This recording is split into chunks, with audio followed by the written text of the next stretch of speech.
Me voici arrivé en Bretagne, terre de légende par excellence. C'est ici, au bout de la terre, que je commence un nouveau voyage. J'ai pris rendez-vous avec Joël et Marie-Pierre, deux sympathiques conteurs de la région de Kerlouan, petit village situé sur la côte des légendes, au cœur du pays pagan.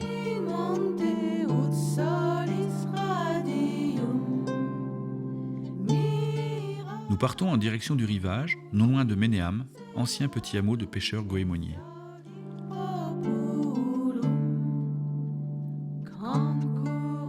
L'atmosphère du site est particulière et on imagine ici bon nombre d'histoires de sirènes, de pirates, de vieilles épaves et de trésors engloutis.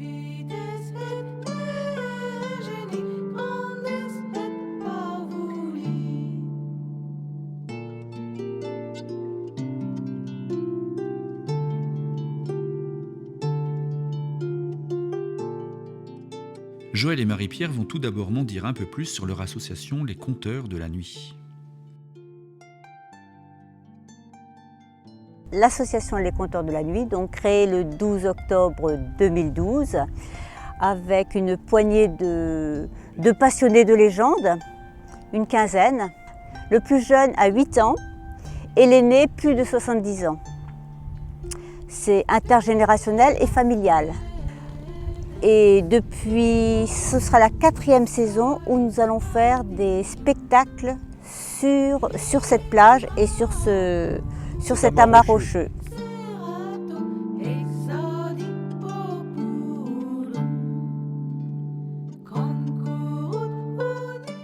Alors on est un peu surpris parce que dans le monde moderne, avec les technologies de pointe qu'on connaît, on voit des gens, disons, dans la force de l'âge, eh bien, s'apitoyer sur un petit corrigan qui pleure ou bien sur une sirène qui a échoué sur la plage. Enfin, c'est complètement contradictoire, mais c'est plaisant parce qu'il y a une part de magie et une grande part de rêve. Nous recevons donc principalement les touristes puisque les balades comptées ont lieu pendant la saison estivale. Et nous cheminons le long des dunes, parfois sur la plage. Chacun retrouve son âme d'enfant, absolument. Ouais. Les paganises, ou au singulier le pagan, ce mot-là provient du latin et bénéficie de 2 étymologies. La première, c'est le mot pagan provient du latin paganus et signifie païen. Païen parce que au 5e et au 6e siècle de notre ère, lorsque l'Armorique, c'est-à-dire notre région, a été envahie par les Bretons qui avaient quitté l'île de Bretagne sous la pression des barbares, lorsqu'ils sont arrivés ici, eux qui avaient été convertis à la religion chrétienne ont rencontré des gens qui pratiquaient des religions celtiques. Donc pour se distinguer, les Bretons ont qualifié les Armoricains, et en particulier les gens qui habitent ce bord de mer, de païens. Le deuxième sens du mot pagan, ce mot-là proviendrait du latin pagus et désignerait une catégorie sociale, les paysans. Les gens qui cultivent, qui entretiennent le pays, les agriculteurs.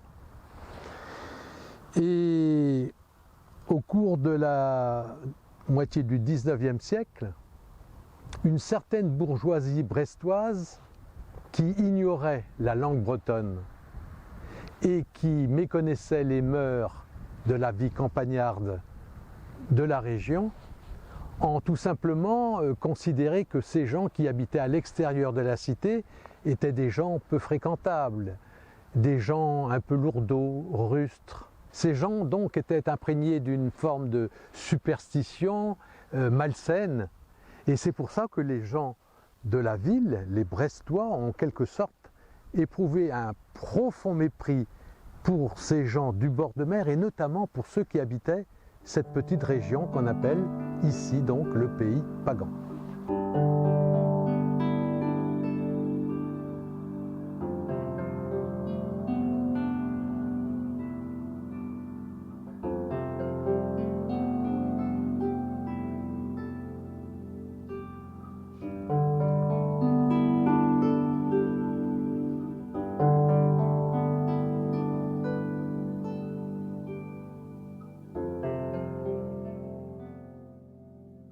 Je m'empresse de demander à mes hôtes quel récit habite ces lieux. Sans tarder, ils endossent leur rôle de conteurs et me livrent quelques-unes des légendes typiques du littoral, empreintes de sel, de vent et de mystère.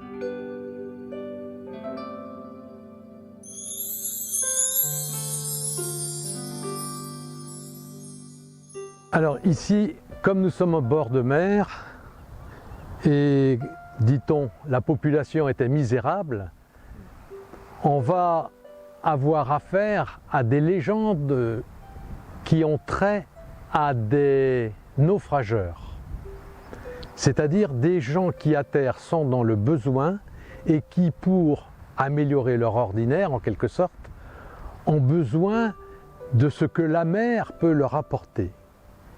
Et la mer leur apporte quoi?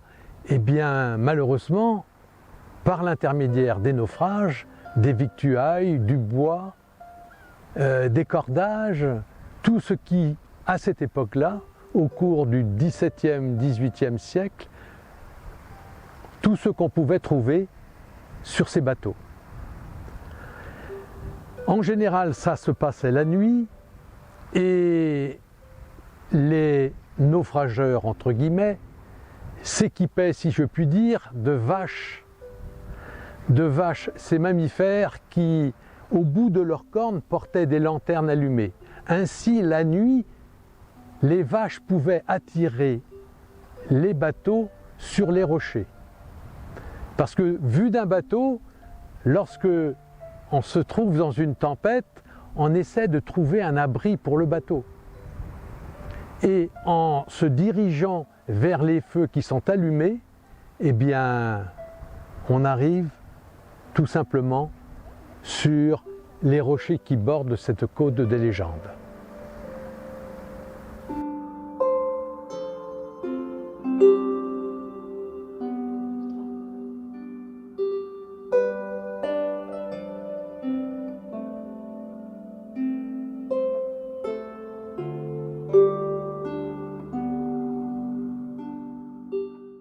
À Kerlouan, il y avait jadis un jeune pêcheur prénommé Yann. Et Yann, comme tous les pêcheurs bretons, il aimait la mer. Mais la mer n'était pas toujours une amie facile. Un jour qu'il était parti à la pêche avec un de ses voisins, ils aperçurent tous deux une sirène qui dormait sur un rocher au bord de la côte. Pour la voir de plus près, ils mouillèrent l'ancre du bateau. Et en se glissant sans bruit dans l'eau, ils nagèrent avec 1000 précautions vers la sirène. D'une beauté féerique, celle-ci devait être bien fatiguée, car elle ne les entendit pas arriver. La tête posée sur le rocher, son corps flottait entre deux eaux, ballotté par les petites vagues. Tout à coup, les deux hommes saisirent prestement les longs cheveux blonds de la femme poisson et, malgré sa forte résistance, réussirent à ramener leur prise sur la plage. Hors de l'eau, la sirène les supplia et répétait inlassablement « Je vais mourir, laissez-moi repartir dans la mer, je vais mourir, laissez-moi repartir dans la mer. » Au bout d'un moment, les deux hommes se mirent à discuter. Le voisin voulait à tout prix garder la sirène pour la montrer aux gens du village. Yann, lui, pris de pitié pour la belle créature, suggérait de la remettre à l'eau. Une dispute éclata entre les deux hommes. C'est alors que Yann proposa de donner à son voisin tout l'argent dont il disposait contre la liberté de la sirène. À la fin, le voisin accepta et le marché fut conclu. Pleine de reconnaissance, la sirène remercia Yann, déposa une petite flûte en coquillage au pied de son sauveur et disparut très vite dans les flots. Cette flûte magique devait permettre au jeune homme d'appeler la sirène si par malheur il lui arrivait des ennuis. Quelques années plus tard, Yann devint capitaine d'un grand navire de pêche. Hélas, un jour, surpris par une effroyable tempête, le bateau fit naufrage. Dans le radeau de sauvetage, sur lequel il s'était réfugié, avec beaucoup d'émotion, il se mit à penser à la sirène. Se souvenant alors de la petite flûte en coquillage qu'il avait précieusement conservée dans son sac de marin. Il joua quelques notes, de manière bien maladroite, et s'interrompit très vite. Comme par miracle, la sirène parut aussitôt, conduisant un grand navire destiné à remplacer celui que Yann avait perdu. Ce bateau prodigieux ne craignait pas le mauvais temps. Il n'avait pas besoin de matelots. Les manœuvres se faisaient toutes seules. Et lorsque le chalut remontait sur le pont, il était toujours rempli de beaux poissons. Rapidement, le capitaine devint très riche grâce à la générosité et à la gratitude de son ami du fond des mers. Avec beaucoup de discrétion, il partagea sa fortune avec les habitants du village et revit souvent son ami sur la côte des légendes. Quelque temps après, la sirène se transforma et prit le corps d'une jolie femme. C'est alors qu'ils se marièrent et vécurent heureux tous les deux. Parce que les enfants, on n'a toujours pas eu de faire-part, Joël. Toujours non. pas. Alors on n'en sait rien.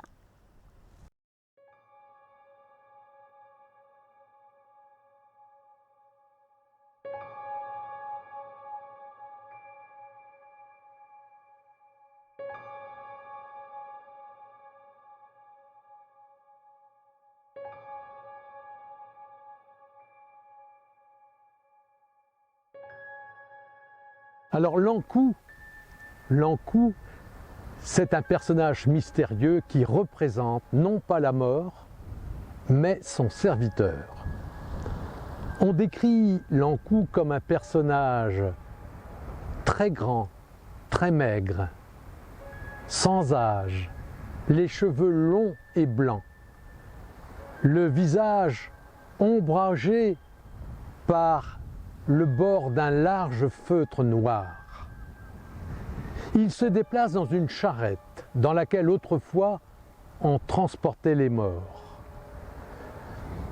Cette charrette est traînée par 2 chevaux attelés en flèche.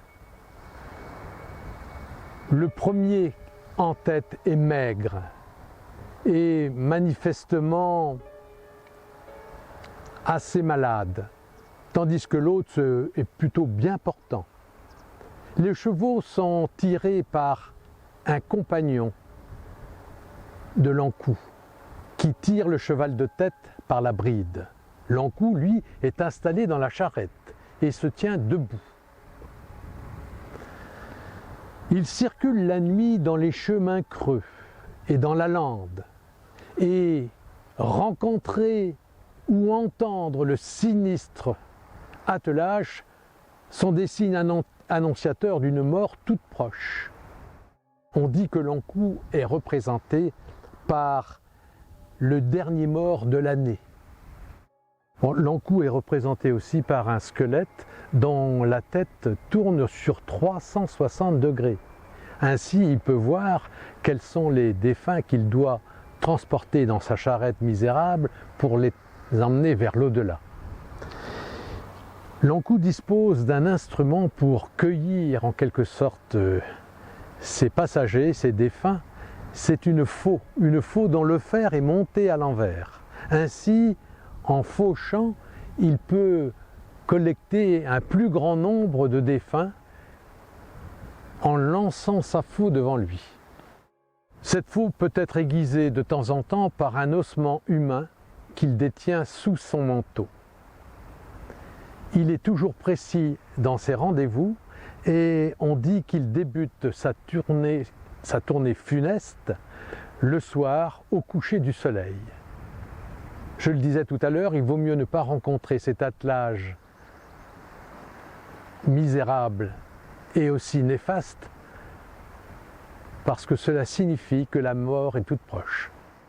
Croiser en chemin son sinistre attelage ou entendre grincer son terrifiant chariot est un signe annonciateur d'une mort toute proche.